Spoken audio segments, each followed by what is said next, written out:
कांग्रेस तो पुरानी पार्टी है, आज़ादी से लेकर अब जब तक संविधान हमारा बन रहा था तब भी कांग्रेस थी और लिखा जा रहा था संविधान जब इसे अंगीकार हमने किया तब भी कांग्रेस ही थी और तभी ये व्यवस्थाएं बनाई गई थी। क्या अलग से जरूरत थी फिर? अगर सरकार की ही बात करें तो सरकार क्या क्या माना जाए हम कि वो स्पोक्स पर्सन होते हैं, क्या प्रवक्ता होते हैं क्या राष्ट्रपति और राज्यपाल? क्यों जरूरी है फिर अलग से ये पद?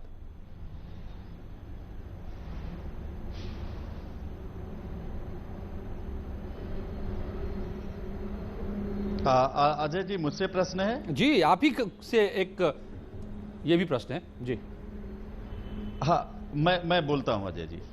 देखिए, निश्चित रूप से आप समझिए कि आज आनंदीबेन पटेल जी ने जो विधानसभा में बोला है, उन्होंने विश्वविद्यालय की बात की, उन्होंने मेडिकल कॉलेजेस की बात की, उन्होंने कोरोना के समय सरकार की बेहतरीन भूमिका की बात की।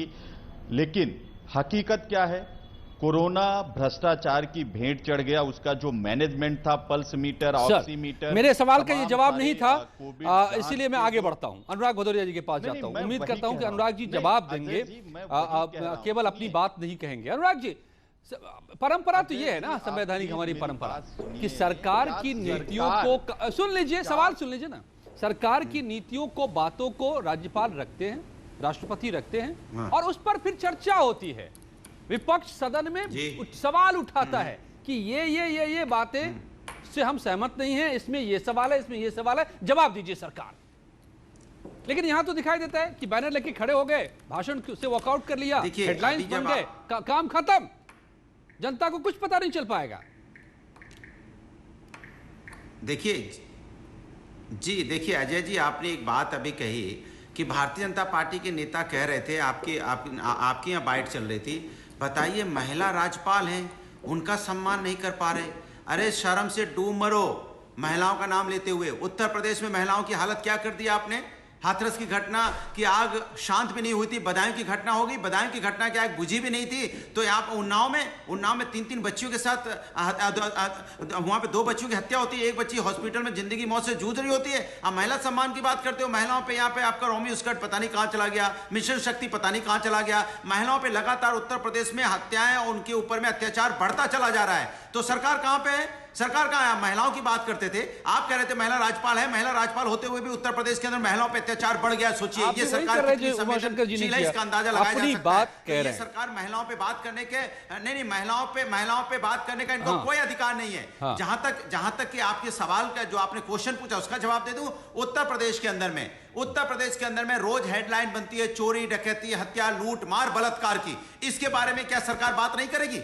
अच्छी बातें सरकार करना चाहेगी, क्या इसके बारे में बहस नहीं करना चाहेगी? महंगाई से कमर टूट गई है लोगों की, इसके बारे में चर्चा नहीं होगी? किसान यहाँ रोड पे बैठा है, किसान की मौतें हो रही है, क्या इसके बारे में चर्चा नहीं होगी? मैं यही तो पूछ रहा हूँ यहाँ पे एक असंतोष सर, यही तो मैं पूछ रहा हूँ आपसे, जो आप लोग नहीं बता रहे। धर्मवीर चौधरी, मैं इसलिए धर्मवीर चौधरी के पास जाता हूँ, आपसे भी वो सवाल जवाब नहीं मिले मुझे। सॉरी धर्मवीर चौधरी, ओके, आई कम। आप उत्तर प्रदेश के अंदर में अराजकता का माहौल क्यों पैदा किया है? आप तो कहते हैं उत्तर प्रदेश में अपराध खत्म हो गया, यहाँ तो अपराधी चरम सीमा पे है।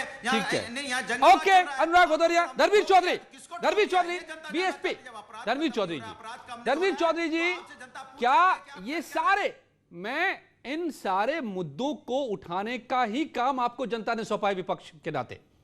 आपको विपक्ष में बिठाया ही है, मैंडेट ही आपको दिया है विपक्ष में बैठने का कि आप इन सवालों को उठाएं। लेकिन मेरा सवाल यह है कि क्या आप उठा रहे हैं या सिर्फ हेडलाइन बना रहे हैं? तख्तियां लेकर के सदन के भीतर जाते, सुनते सारी बातों को, उसको पॉइंट नोट करते कागज पर, फिर उस पर चर्चा होती आने वाले दिनों में इसी सदन में, फिर उठाते सवाल, सरकार को मजबूर करते जवाब देने के लिए। ये तो आप हेडलाइन बना के चल दिए, बात खत्म।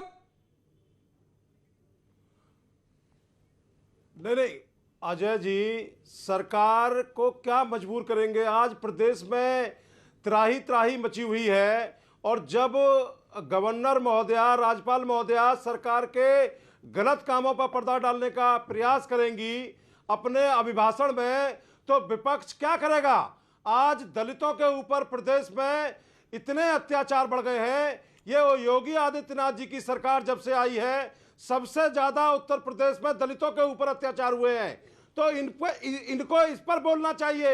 आज विपक्ष मजबूर हुआ है कि वह विधानसभा से बाहर जाए। आज हाहाकार मचा हुआ है किसानों के रूप में, दलितों के रूप में, महंगाई के रूप में।